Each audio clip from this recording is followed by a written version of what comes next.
fellow citizens, I have always observed this day with two emotions held in tension: deep gratitude to our forefathers and a restless question for ourselves. Have we been faithful stewards of the freedom they won? And have we truly advanced the nation they left in our hands? I shall return to these questions later. But first, today we gather not just to mark a date on the calendar, but to honor a legacy written in sacrifice, courage, and unbreakable resolve. A legacy forged by men and women who stared imperial power in the face and declared with unshakable conviction that Kenya would be free. Their struggle planted our republic on the firm foundation of liberty, unity, and democracy. They gave us more than a flag.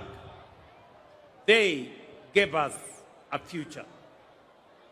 62 years ago, the brave architects of our nation placed in our hands the priceless gift of political independence. On this very day, 62 years ago, our forefathers lowered the Union Jack and raised the flag of our nation. But that victory was not given easily. It was bought at an immense cost.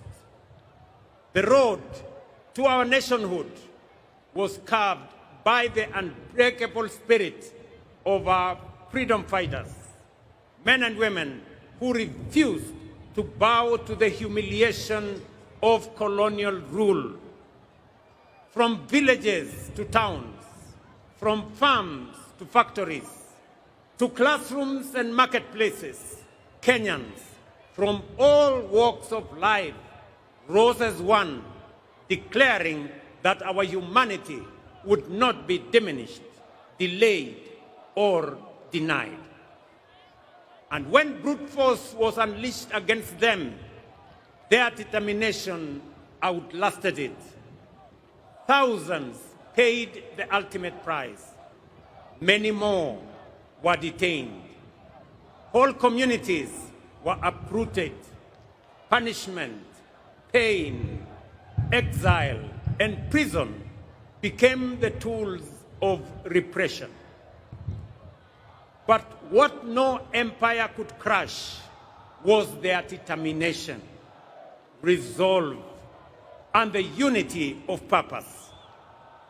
Across ethnicities, across regions, across class and creed, they became a force history itself could neither silence nor stop. Their sacrifice opened the path to self-rule. Their courage delivered the independence we celebrate today. And it is upon their shoulders that our republic stands strong. The architects of our nation overcame the trials of their time. While our challenges are different, their lesson is eternal. They rose to the dictates of their moment. It was not easy, but it was necessary. And because they did it, we are here today. So, today, fellow citizens, history turns its gaze upon us and asks, faced with the challenges of our time, have we stepped up as they did? When he took the oath of office, Mzee Jomo Kenyatta warned us that independence would mean nothing if it did not improve the daily lives of ordinary citizens. Tom Mboya reminded the nation that the greatest struggle, and indeed the harder struggle, was not political independence alone, but development itself, the economic empowerment of our people, and the unlocking of their full potential. They stood and they understood that freedom was only the beginning, that the deeper battle would be against poverty that chains potential, against disease that steals opportunity, and against ignorance that dims human possibility. And so today, we are gathered to mark Jamhuri Day. We do more than remember history. We honor the architects of our nation for giving us the first great watershed period in our nation building, political independence. Just as the first generation rejected colonial domination and set out to confront the new enemies of poverty, disease, and ignorance in all their forms, they discovered that independence did not amount to freedom in its full and fullest sense. Along independent Kenya's history, power became centralized, dissent was silenced, competition was crushed, fear replaced hope. Once again, however, Kenyans rose, and from their struggle emerged the agitation for democracy, human rights, and the rule of law. In the darkest days when it was dangerous to speak, brave Kenyans spoke. When it was illegal to organize, courageous Kenyans organized.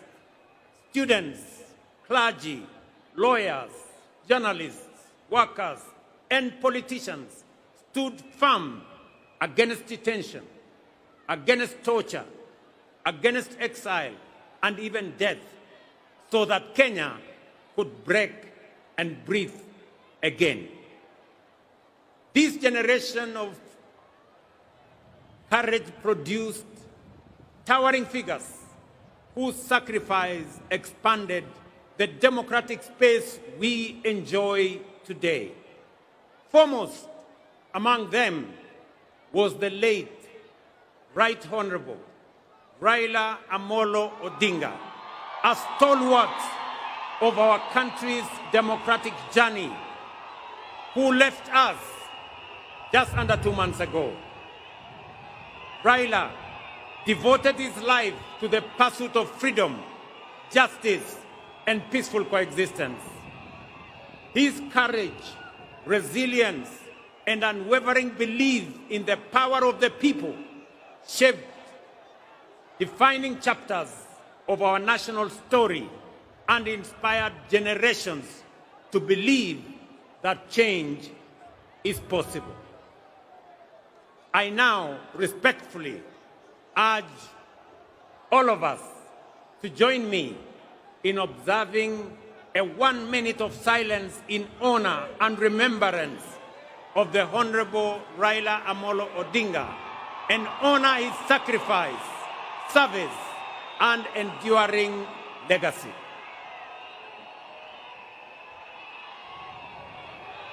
Tafadhali nawaomba tusimame kwa dakika moja kwa heshima ya kiongozi wetu Raila Amolo Odinga.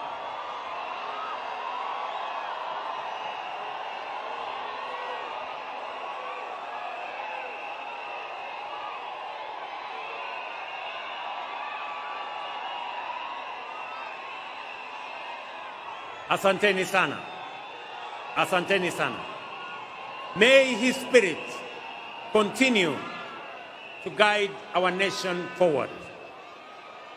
His resolve, as well as the resolve of our forefathers, gave us the 2010 Constitution, a charter that restored the sovereignty of the people, restrained imperial power, entrenched rights, and devolved government and authority to the grassroots.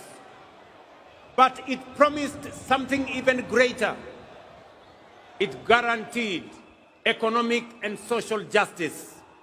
It declared that health, housing, food, water, education, and social security were not favors.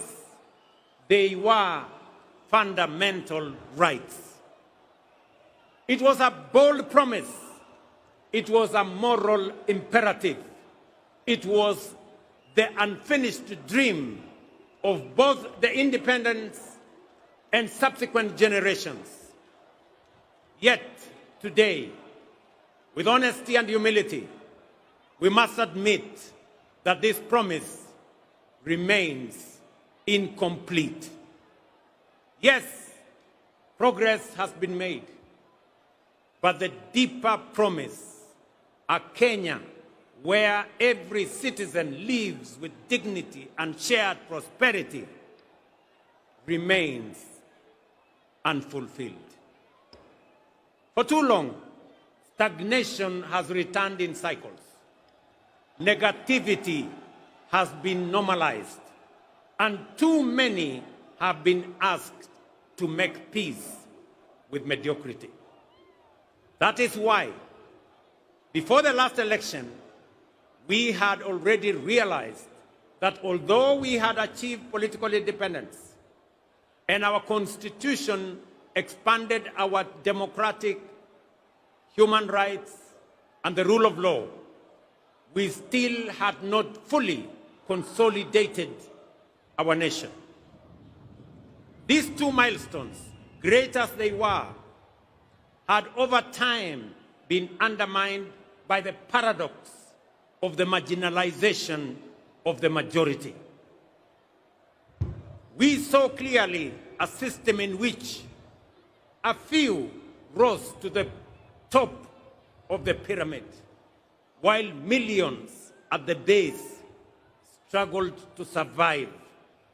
With education outcomes compromised, healthcare beyond reach, access to affordable credit denied, housing unattainable, and farmers abandoned, while our youth were locked out. That is the reason we introduced the bottom-up economic transformation agenda, to bring the marginalized majority back into the heart of our nation, to ensure that no one is left behind, and to begin the work of social engineering necessary to pursue the broader dream of economic freedom. We had to begin where marginalization and exclusion had been greatest, that is at the bottom. And so, over the last 3 years, we have made bold choices. They have delivered results that are unprecedented, unmistakable, and consequential. For years, we spoke of agriculture as the bedrock of our economy and farmers as our pillars. But the truth is, we did not truly know them, and neither did we truly prioritize them. Today we do. For the first time in our history, over 7.2 million farmers have been brought into the single national digital database. We now know who they are, where they are, what they grow, and what they need. And with that knowledge came the power, not for brokers, not for cartels, but for the farmer. This digital platform became and is the backbone of targeted support, including subsidized inputs, affordable credit, and modern extension services reaching real farmers directly. We lowered the cost of production. We brought the price of fertilizer down.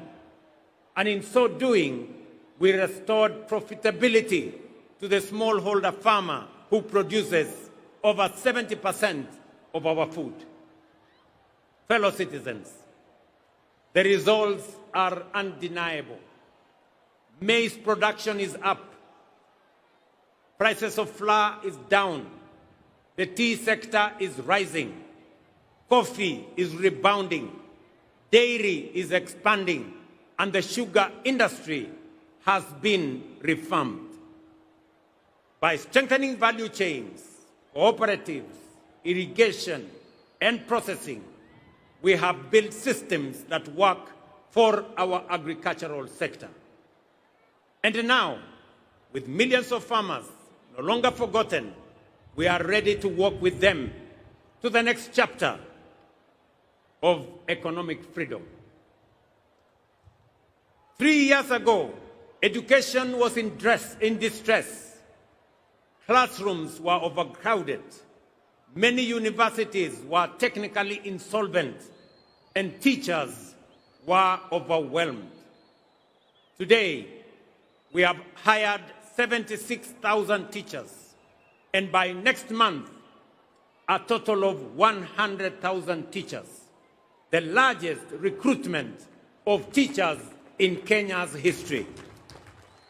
We have built 23,000 new classrooms, and 1,600 laboratories are under construction across the nation. Importantly, through the student-centered funding model, we placed the learner at the heart of our reforms.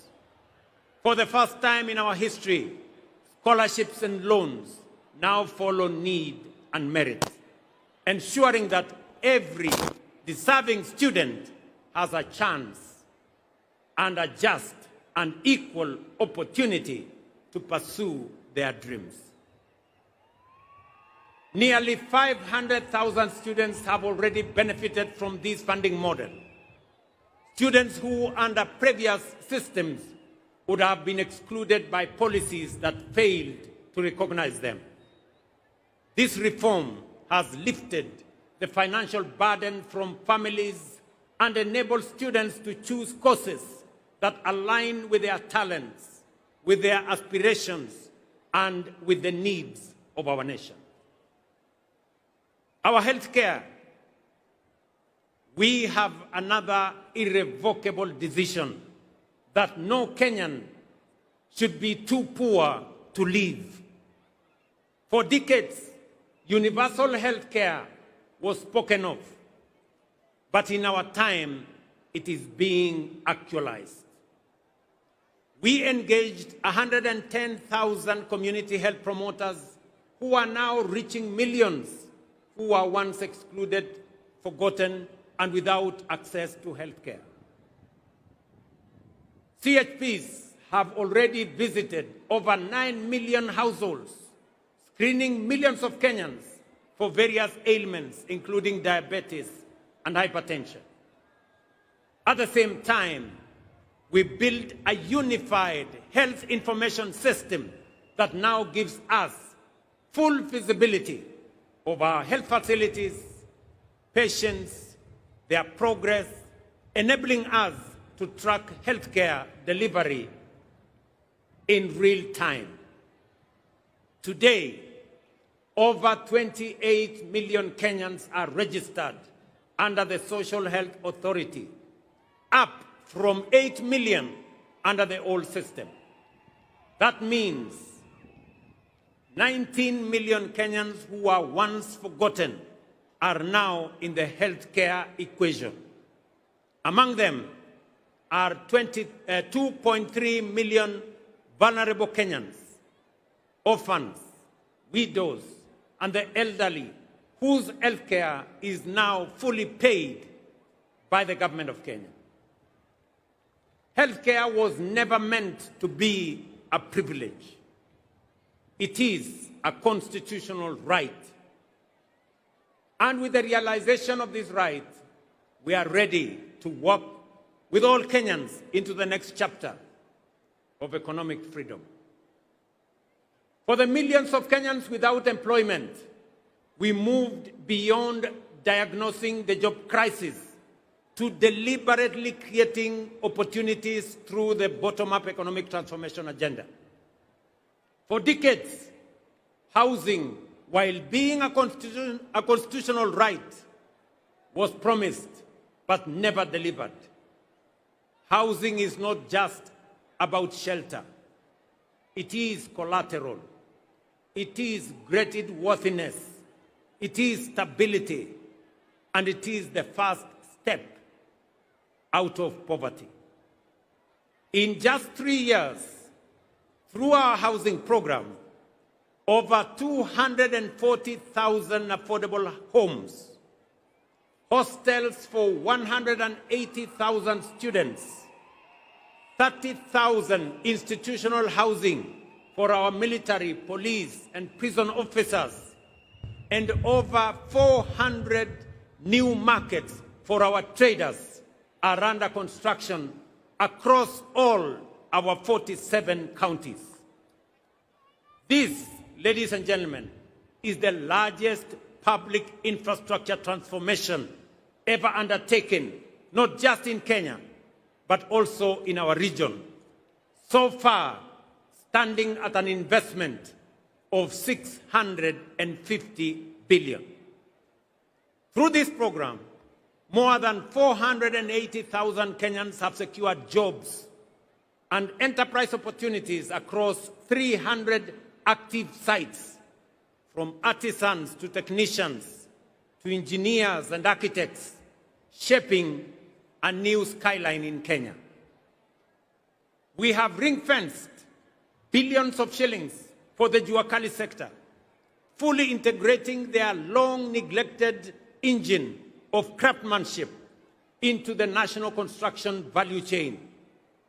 Today, Jua Kali artisans supply doors, windows, fittings, furniture, and fabricated material to projects in our affordable housing program across Kenya. In the digital and creative economy, we have trained 2 million Kenyans in digital skills, and nearly 300,000 are already earning income. Through the Kazi Maju program, nearly 500,000 Kenyans have secured well-paying job opportunities abroad in the last 3 years. We have also launched the Kenya shillings 20 billion Nyota program to support 820,000 young people with training, with mentorship, certification, and business capital. The first phase is complete, with 12,500 beneficiaries already receiving their first business support, and the national program is now being rolled out across the country. Together, these actions reflect one clear national purpose: to open doors of opportunity for our youth, equip them to succeed, and empower Kenya's greatest strength, our young people, to lead us towards prosperity and economic sovereignty. As more students live in decent accommodation, as more traders conduct their business in dignified settings, and as more public servants get access to housing, we are fulfilling our constitutional mandate. And with that foundation secured, we are ready to walk with all our people into the next chapter of economic freedom. Ladies and gentlemen, through the bottom-up economic transformation plan, we have consolidated the gains of political independence and the democratic freedoms won. Through deliberate social engineering, we have built systems that ensure no Kenyan is left behind. And having ensured that we are carrying everybody along, we now have both the opportunity and the firm foundation to charge forward into the next chapter of our national journey, Kenya's economic freedom. With the measures we have put in place to restore dignity, inclusion, and opportunity, we must now press on. It is time to step up from the bottom up, charging forward full steam to economic freedom and take Kenya to a first world economy. Before we accelerated this ambitious agenda, we took the difficult but necessary steps to stabilize our economy and restore fiscal discipline. Inflation has fallen from 9.6% in 2022 to 4.5% last month. The shilling has stabilized at about 129 shillings to the dollar for nearly 2 years. Our foreign exchange reserves now exceed $12 billion, the highest in independent Kenya. Our successful Eurobond redemption reaffirmed to the world that Kenya honors its obligations. Our economy has grown and is now the sixth largest economy in Africa. At the same time, we have made bold national decisions to save more of our income. Through the new NSSF contributions, the fund that had mobilized Kenya shillings 312 billion from independence to 2023 has now grown to 670 billion in just 2 years. We established the Financial Inclusion Fund as a strategic intervention to correct deep market failure, one that had denied millions of Kenyans access to affordable credit, one that had blacklisted in CRBs, disregarded by banks. They had been left trapped in frustration and despair. Today, Hustler Fund has become one of the most transformative instruments of empowerment in our nation's history, disbursing over 80 billion and expanding the margins of financial inclusion at an unprecedented scale. Over 9 million Kenyans are now repeat customers, and more than 7 million who were previously CRB blacklisted have successfully repaired their credit histories. It has restored dignity to millions. It has brought them back into the equation. They are no longer left behind. Ladies and gentlemen, these reforms have stabilized our economy, restored investor confidence, and enhanced Kenya's creditworthiness.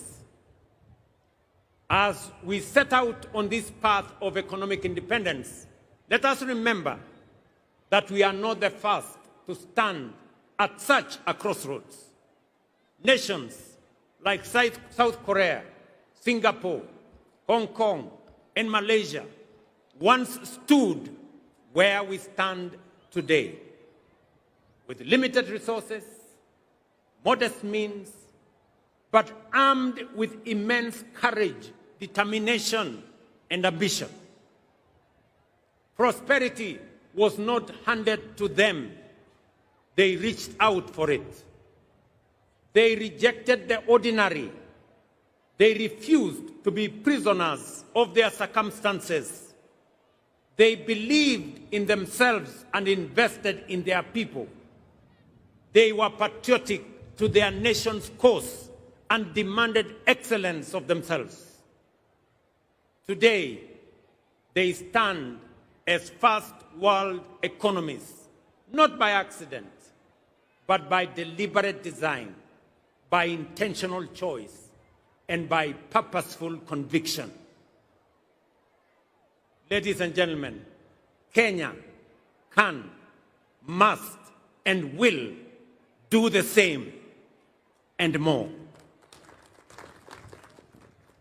Let me repeat. Kenya can, must, and will do the same and more. 3 weeks ago, during the State of the Nation address, I laid before Kenyans this administration's bold and ambitious Kenya shillings 5 trillion roadmap to transform our nation into a first world economy and to secure our full economic freedom. That roadmap is anchored on 3 unshakable national priorities.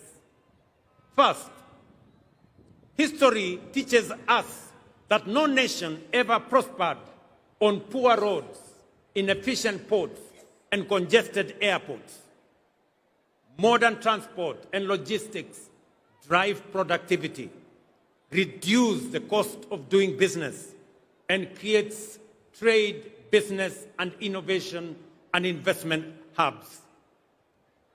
Our 10-year roadmap on road, rail, ports, and airports, and oil pipeline infrastructure includes the expansion of strategic highways connecting our major cities, industrial zones, markets, border points, and agricultural belts to move people, goods, and services faster, safer, and more affordably. We have mapped out 2,500 kilometers of highway for dualing and 28,000 kilometers of road across the Republic for tarmacking. With this, we are stitching our country together, linking towns to cities, farms to factories, and Kenya to the wider region.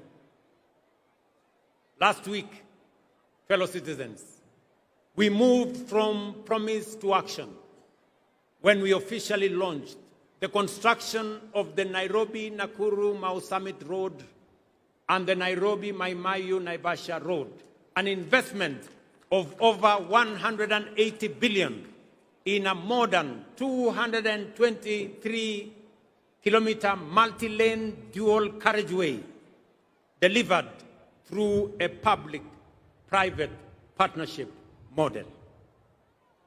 In February 2026, just in 3 months from now, we will begin extending the standard gauge railway from Naivasha to Kisumu and Malaba. And later in the year, extend the oil pipeline from Eldoret to Uganda, opening a new transport corridor with our neighbors and with the continent. At the same time, we will modernize Jomo Kenyatta International Airport and several other airports to enhance connectivity and ease the movement of people, goods, and services. The Port of Mombasa and Lamu are also on course for modernization and commercialization, undertaken through innovative private-public partnerships that include long-term concessioneering.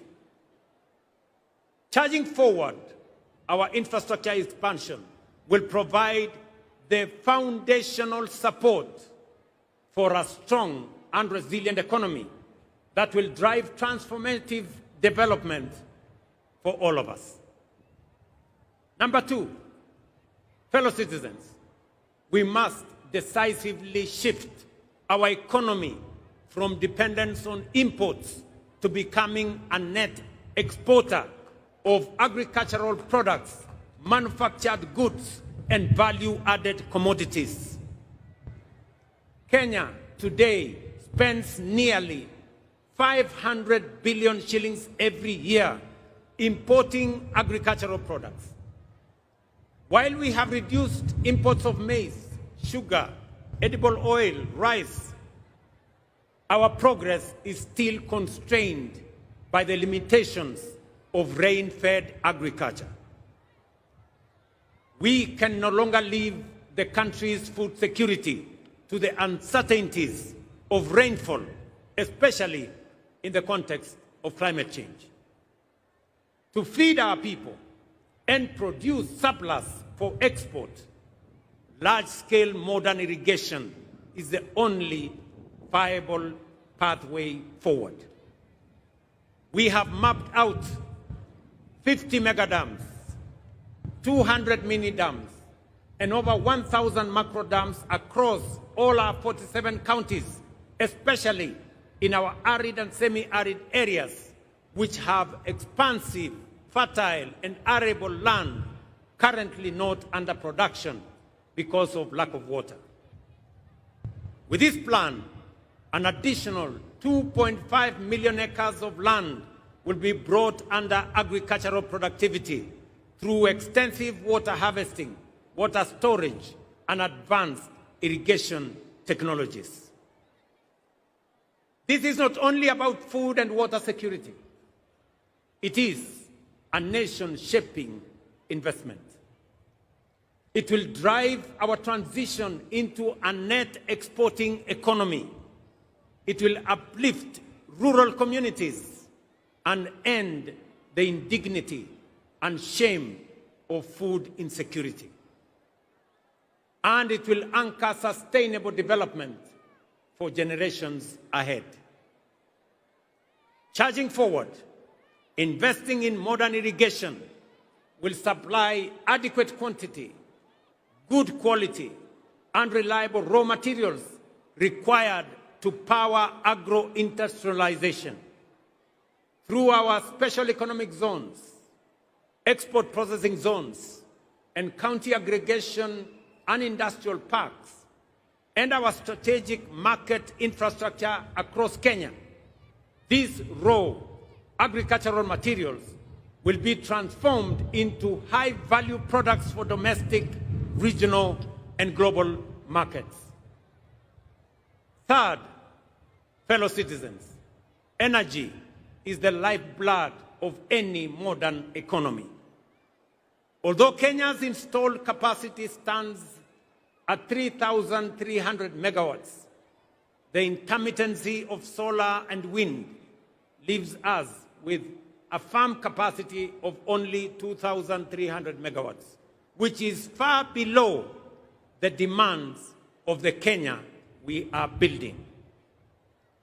To power our domestic consumption, agro-processing, and value-addition industries, e-mobility, digital expansion, and a future driven by data centers, artificial intelligence, and modern technologies, we must scale up energy generation exponentially. Kenya possesses extensive and largely untapped renewable resources, including geothermal, solar, hydro, wind, and nuclear, ready for development and for generation. Charging forward to modernize our economy, accelerate our development, and compete globally, we must and will generate at least 10,000 megawatts of new energy over the next 7 years. Fellow citizens, to finance this 5 trillion national economic freedom project, relying solely on national budget would leave us waiting forever. Borrowing would only deepen our debt and burden future generations. Raising taxes would place unbearable strain on households.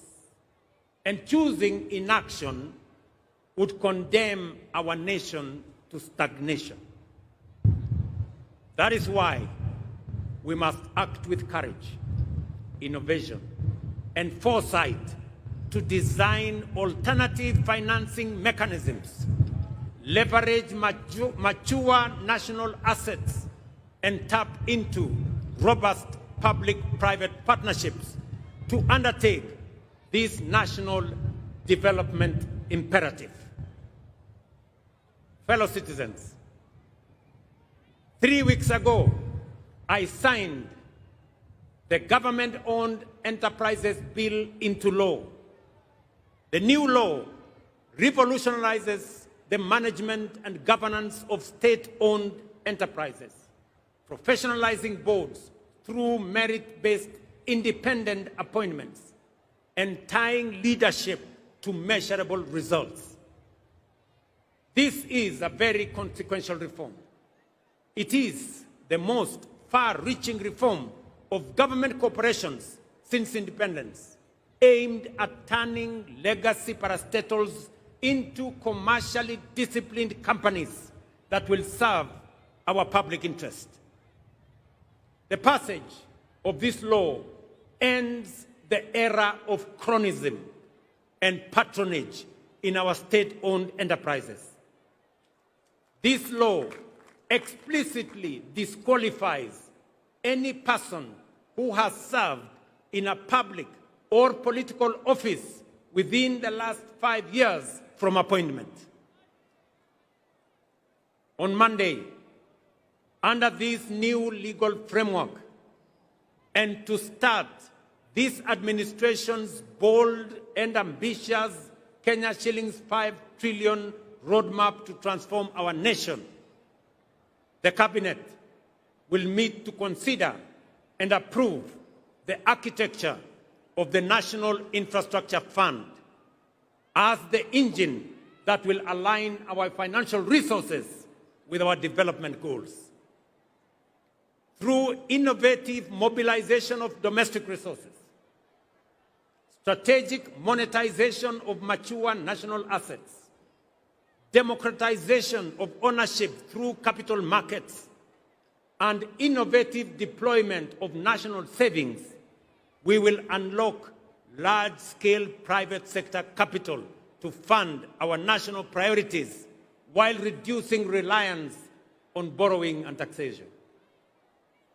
For decades, Kenya privatized major assets including Kenya Airways, KenGen, Kenya Re, and Safaricom. Yet the proceeds were absorbed into the budget, paying salaries and debts, leaving no enduring national assets behind. Through the National Infrastructure Fund, all privatization proceeds will be ring-fenced and invested strictly into public infrastructure development that generate and preserve more value. This principle is already being actualized. Proceeds from the current privatization processes will be channeled directly into the fund, setting a new national standard where national assets create lasting public value. Our goal is simple.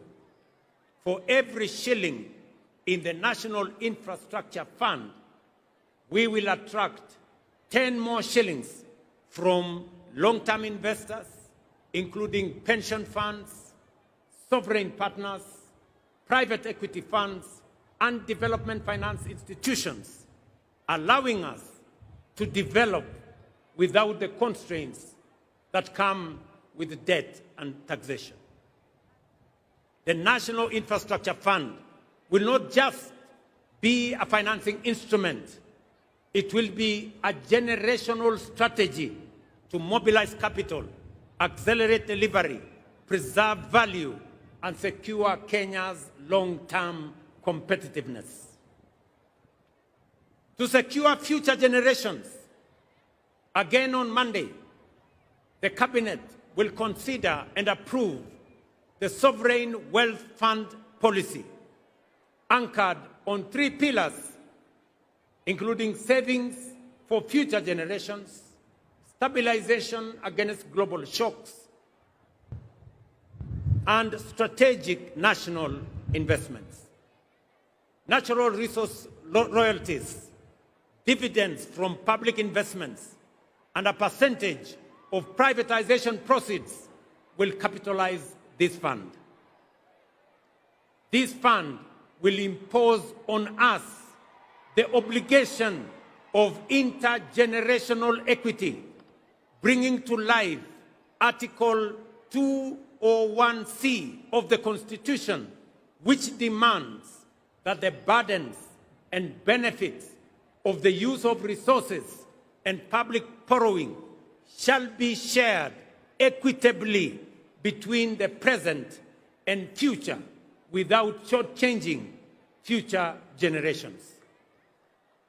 With these two instruments, the National Infrastructure Fund and the Sovereign Wealth Fund, we shall begin the journey to the transformation that will lead us from the bottom up, charging forward full steam to economic freedom and taking Kenya to a first world economy.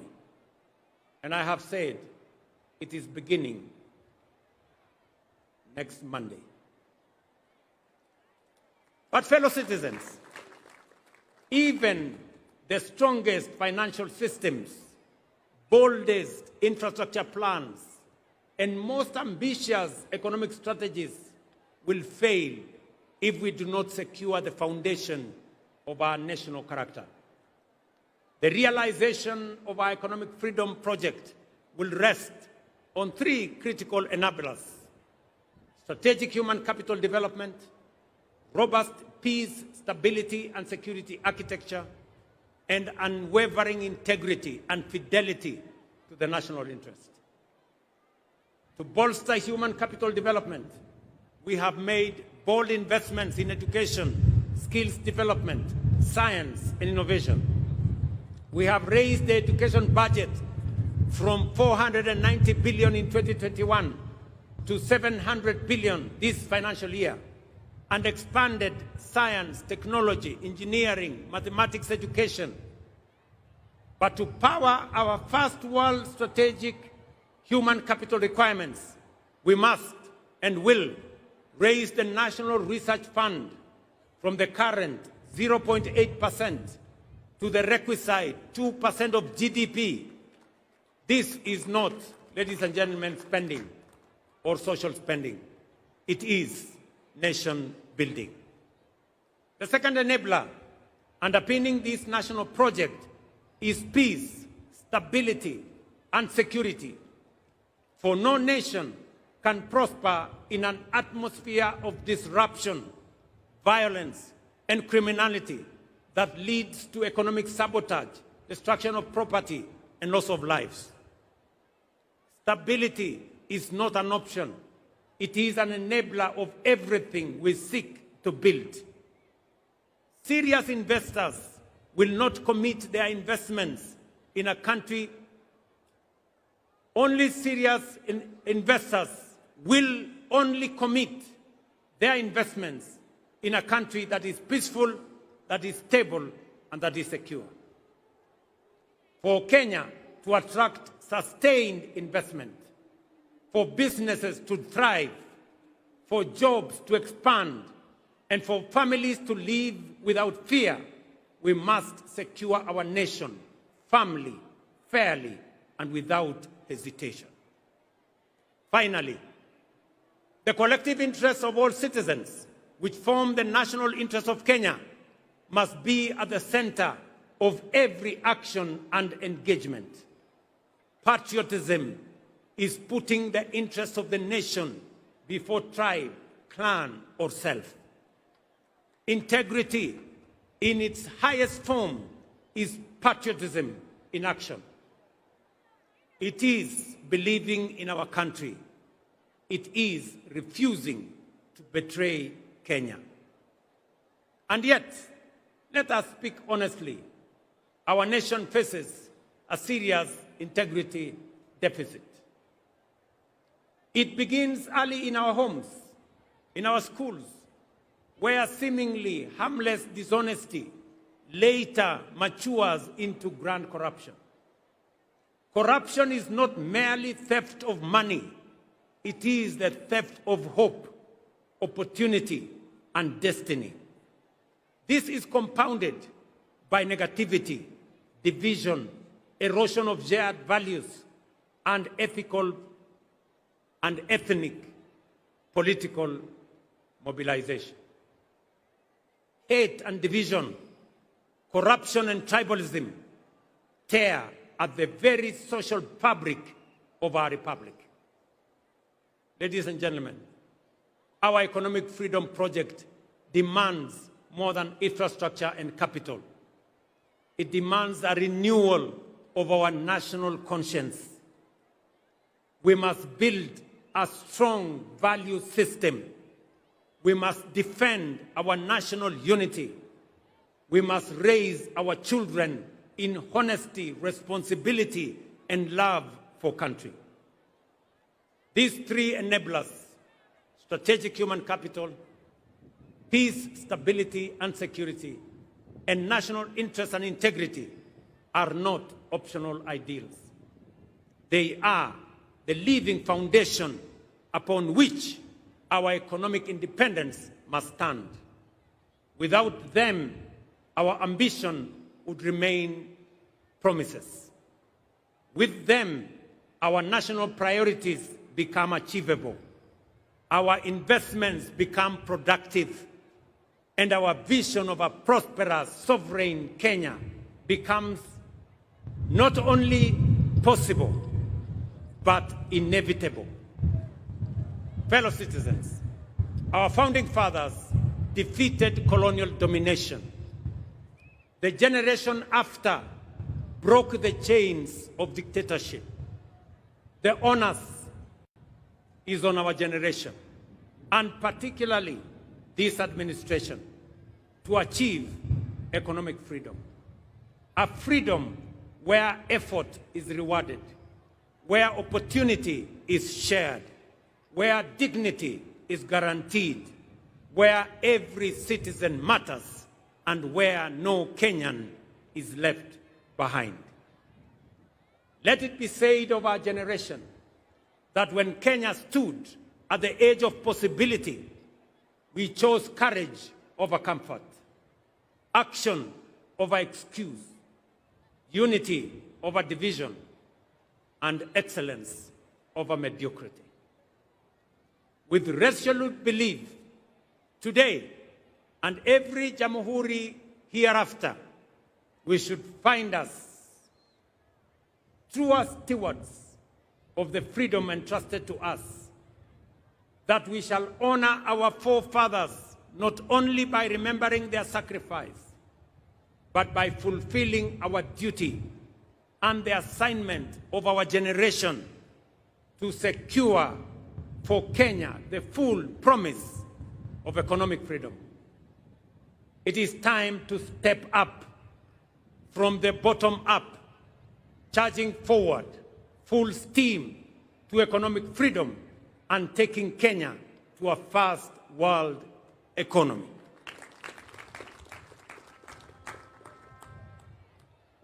Kabla sijamaliza, ndugu wa Kenya, mimi nataka niwaeleze hivi. Kwanza kwa watu wa Nairobi. Nairobi hoye!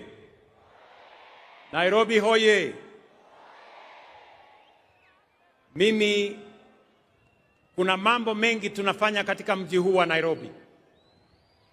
Kuna mambo tumekubaliana na county government ya Nairobi. Tunajenga zile barabara ambazo zilikuwa zimekwama hapa Nairobi. Tumekubaliana ya kwamba hizo barabara tumerudisha contractors wote ambao walikuwa pale barabarani. Na sasa barabara zinaendelea kilomita 60 hapa Nairobi.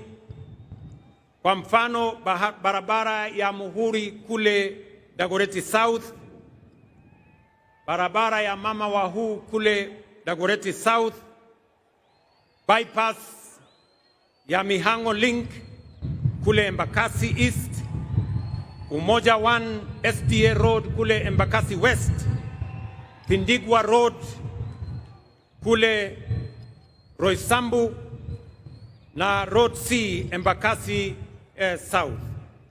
Pia mumeona pale Valley Road, ile barabara ilikuwa imekwama pale, tumeleta contractor anaendelea na kazi.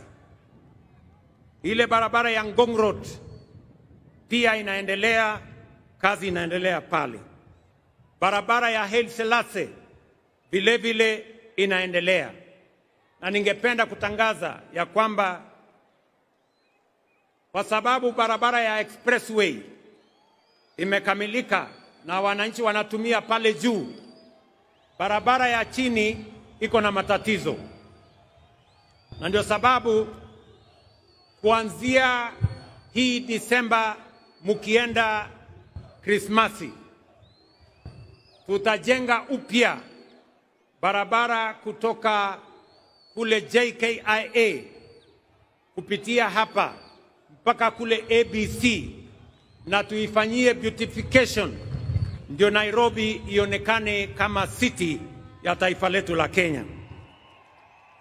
Vile vile mimi ninajua ya kwamba kuna wananchi wengi wanaishi nje ya Nairobi lakini wanafanya kazi na biashara hapa Nairobi. Wananchi wengi wanaishi Kiserian, wanaishi Rongai, wanaishi Ngong, na kuna msongamano mkubwa sana wa wananchi wakikuja asubuhi na kurudi nyumbani jioni. Ningependa kutangaza ya kwamba mwaka ujao ile barabara kutoka Bomas of Kenya kwenda Rongai kwenda mpaka Kiserian, na barabara kutoka Bomas of Kenya kwenda Karen kwenda pale Shade Hotel, kuteremuka kwenda Ngong, kwenda Bulbul na kwenda mpaka ifike kule Kiserian, tutaifanya iwe dual carriageway, ndio wananchi wa pale wanaweze kutembea kwa njia rahisi. Najua pia ya kwamba wananchi wengi wanaishi kule Thika, na sasa barabara ya Thika Road pia imejaa na kuna msongamano mkubwa sana wa magari katika barabara yetu ya Thika Road. Ningependa pia kutangaza ya kwamba mwaka ujao vile tuko na expressway kutoka JKIA, pia tutajenga expressway kutoka Thika mpaka ifike hapa Museum Hill, ndio wananchi wale wanateseka na mambo ya jam tuweze kuondoa jam ya sehemu hiyo. Pia ningependa kusema hii uwanja ya Nyayo Stadium, nyinyi mnajua yale maneno tulifanya kule Kasarani. Tuliweka paa ama uvuli ili wananchi wanapokuwa hapa wasipigwe na jua. Mimi nataka niwatangazie ya kwamba kuanzia Januari hii Nyayo Stadium vile vile tutaweka canopy. Hii ni mara ya mwisho wananchi kuwa hapa wakipigwa na jua. Tukisonga mbele, hii kiwanja pia itakuwa na kivuli. Vile vile tunakamilisha ile kiwanja ya Talanta pale Jamhuri. Munajua kazi kubwa ambayo imefanyika pale, kweli ama si kweli?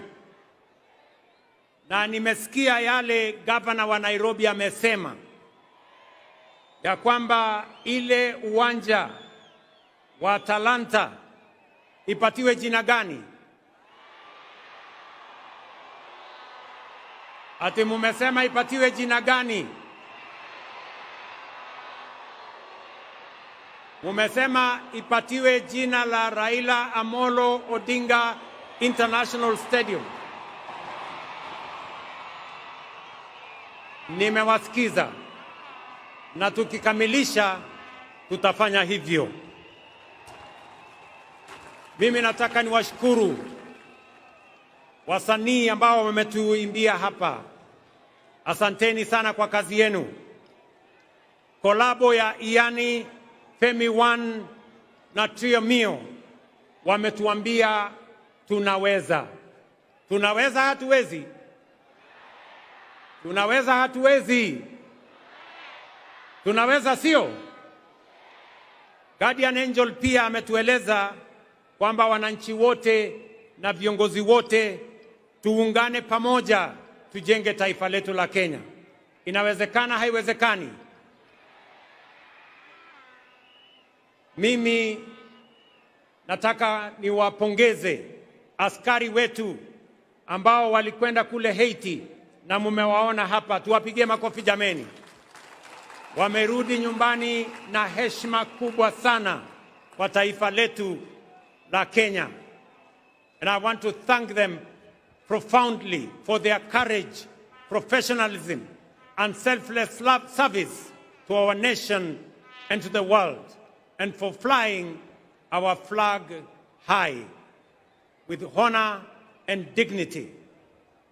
Mimi nachukua nafasi hii kuwatakia Krismasi njema yenye baraka na mwaka mpya wa 2026 wenye mafanikio makubwa sana. Asanteni na watakia heri. Mungu awabariki. Thank you very much and God bless you.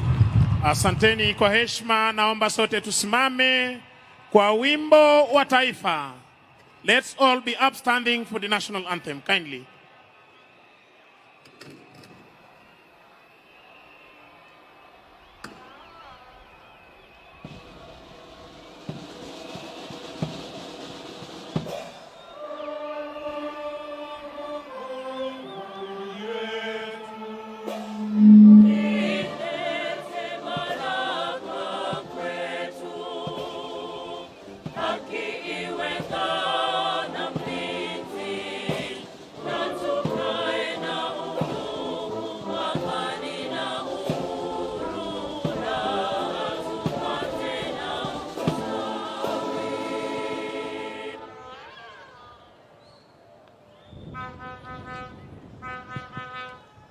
Basi nimpishe mwenzangu aweze kutupa itifaki ya kufumukana mahali hapa.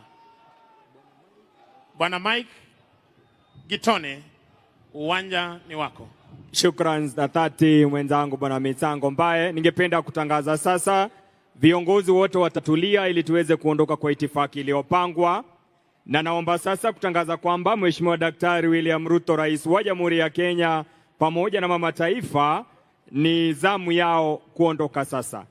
Ladies and gentlemen, allow me to announce, it is my pleasure now to bid farewell to His Excellency the President of the Republic of Kenya and the Commander-in-Chief of the Defense Forces and Her Excellency the First Lady. Mheshimiwa Rais, kwa hiari yako naomba uweze kuondoka. Na shukran kwa kushiriki siku ya leo pamoja nasi. Makala ya 62 tuwasema hongera kwa kazi unayozidi kufanya. Mheshimiwa Rais pamoja na mama taifa wanaondoka sasa.